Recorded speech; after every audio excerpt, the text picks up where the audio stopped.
ഓം ശ്രീനാരായണ പരമഗുരവേ നമഃ. ഓം മന്നാഥ ശ്രീ ജഗന്നാഥോ മദ്ഗുരു ശ്രീ ജഗദ്ഗുരു മദാത്മാ സർവഭൂതാത്മാ തസ്മൈ ശ്രീ ഗുരവേ നമഃ. സാത്വികി ഗുണവിലാസചിത്രിത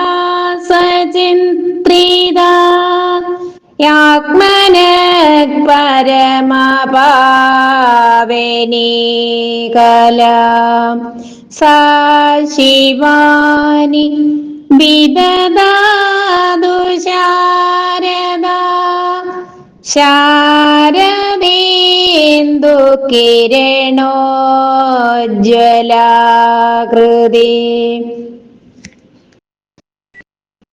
പരമകാരുണികനായ ശ്രീനാരായണ പരമഹംസ പാതാരവിന്ദങ്ങളിൽ പ്രണാമം അർപ്പിക്കുന്നു.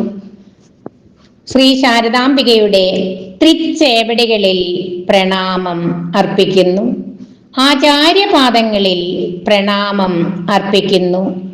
ആത്മസഹോദരങ്ങളെ, ഏവർക്കും എൻ്റെ വിനീതമായ നമസ്കാരം. മങ്ങാട് ബാലചന്ദ്രൻ സാറിൻ്റെ ഗുരുദേവ കഥാസാഗരം 106 ഭാഗം ഗുരുദേവന്റെ ഉറക്കവും പ്രഭാതവും അവതരണം തുടരുന്നു. ശിവഗിരിയിൽ ആദ്യകാലത്തുണ്ടായിരുന്ന പർണശാല ഓല കെട്ടി മേഞ്ഞതും ഒരു മുറി മാത്രമുള്ളതുമായിരുന്നു. അവിടെയാണ് ഗുരുദേവൻ രാത്രി കാലത്ത് ഉറങ്ങിയിരുന്നത്.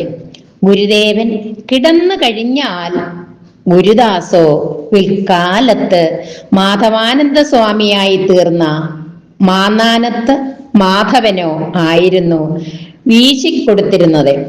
കുറേ നേരം വീശിക്കഴിയുമ്പോൾ തൃപ്പാദങ്ങൾ മതി എന്ന് കൽപ്പിക്കുമായിരുന്നു. അപ്പോൾ റാന്തലിന്റെ തിരി കെടുത്തിയ ശേഷം വീശിക്കൊണ്ടിരുന്ന ആൾ പുറത്തിറങ്ങിയിട്ട് പർണശാലയുടെ കഥ അടയ്ക്കുകയായിരുന്നു പതിവ്. നിത്യവും വെളുപ്പിന് 3:30 മണിയോടെ ഗുരുദേവൻ ഉണരുമായിരുന്നു. എഴുന്നേറ്റാൽ ആദ്യം റാന്തലിന്റെ തിരി കൊളുത്തി താഴ്ത്തി വയ്ക്കും. മുറിക്ക് പുറത്ത് കിടക്കുന്നവരെ വിളിച്ചുണർത്തുകയില്ല. എങ്കിലും ഗുരുദേവൻ കതക് തുറക്കുന്ന ശബ്ദം കേട്ടാണ് മാധവനും ഗുരുദാസും എന്നും ഉണർന്നെഴുന്നേറ്റിരുന്നത്. വിളിക്ക് പോകുമ്പോൾ ഉപയോഗിച്ചിരുന്ന ചെരുപ്പിട്ട് ഒരു നീണ്ട വടിയുമെടുത്ത് ഗുരുദേവൻ പുറത്തേക്കിറങ്ങി വരും. അപ്പോൾ ഒരാൾ കത്തിച്ചു വെച്ചിരുന്ന റാന്തൽ വിളക്കും മറ്റൊരാൾ വെള്ളം നിറച്ച കമണ്ടലുമെടുത്ത് ഗുരുദേവന് പിന്നാലെ നടക്കും.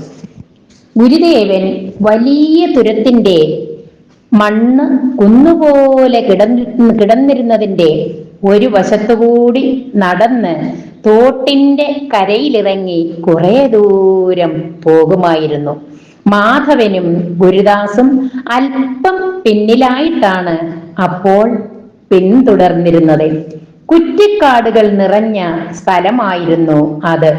ഉദ്ദേശിച്ച ഒരു ദിക്കിലെത്തുമ്പോൾ പതുക്കെ വടികുത്തി ഗുരുദേവൻ നിൽക്കും. അപ്പോൾ കൂടെ കൊണ്ടുവന്നിരുന്ന വെള്ളം നിറച്ച കമണ്ടലു അവിടെ വച്ചിട്ട് ഗുരുദാസും മാധവനും മറ്റൊരു ഭാഗത്തേക്ക് മാറിപ്പോയി നിൽക്കും. അതായിരുന്നു രീതി. ശൗചാദികൾ കഴിഞ്ഞു വന്നാൽ അടുത്തത് സ്നാനമായിരുന്നു. ധന്വന്തരം എണ്ണയാണ് ശിരസിൽ തേക്കുവാൻ ഗുരുദേവൻ ഉപയോഗിച്ചിരുന്നത്. ചിലപ്പോൾ ശിവഗിരി തുരപ്പിലെ കുഴൽ വെള്ളത്തിലായിരുന്നു കുളി. മറ്റു ചിലപ്പോൾ രായരുടെ ഓവിൽ പോയി കുളിക്കും.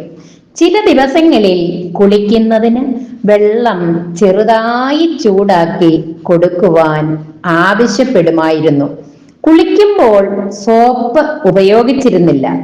ആര്യവേപ്പില ഉണങ്ങിപ്പൊടിച്ച് അതിൽ ചെറുനാരങ്ങയുടെ നീരൊഴിച്ച് ദേഹത്ത് തേക്കുകയായിരുന്നു പതിവ്.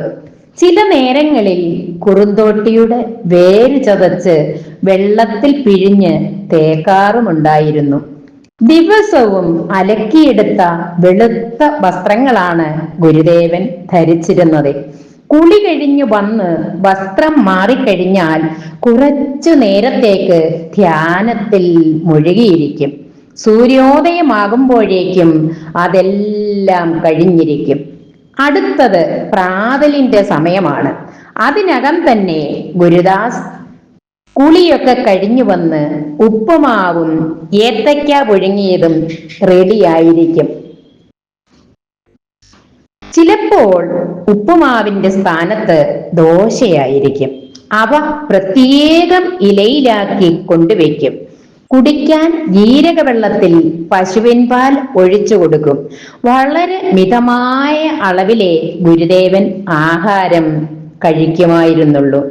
രാവിലെ തന്നെ ഭക്തജനങ്ങൾ ഗുരുദർശനത്തിനായി വന്ന് കൂടിയിരിക്കും. പർണശാലയ്ക്ക് പുറത്തിട്ടിരിക്കുന്ന കസേരയിലിരുന്ന് എല്ലാവരെയും കാണും.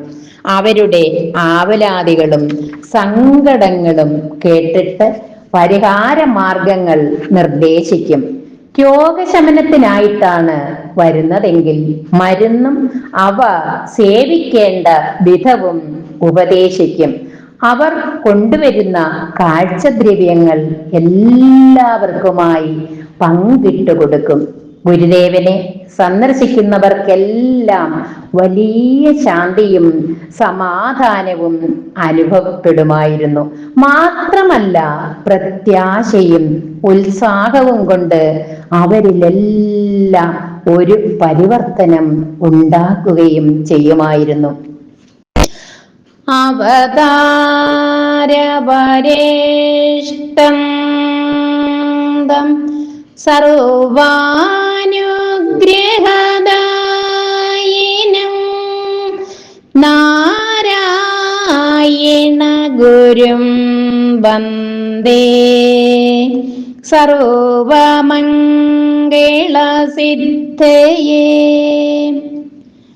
ഗുരുദേവ കഥാസാഗരം ഗുരുദേവന്റെ ഉറക്കവും പ്രഭാതവും അവതരണം ഗുരുതൃപാദങ്ങളിൽ സമർപ്പിച്ചുകൊണ്ട് ഉപസംഹരിക്കുന്നു. നന്ദി, നമസ്കാരം. ഗുരുധർമ്മം ജയിക്കട്ടെ.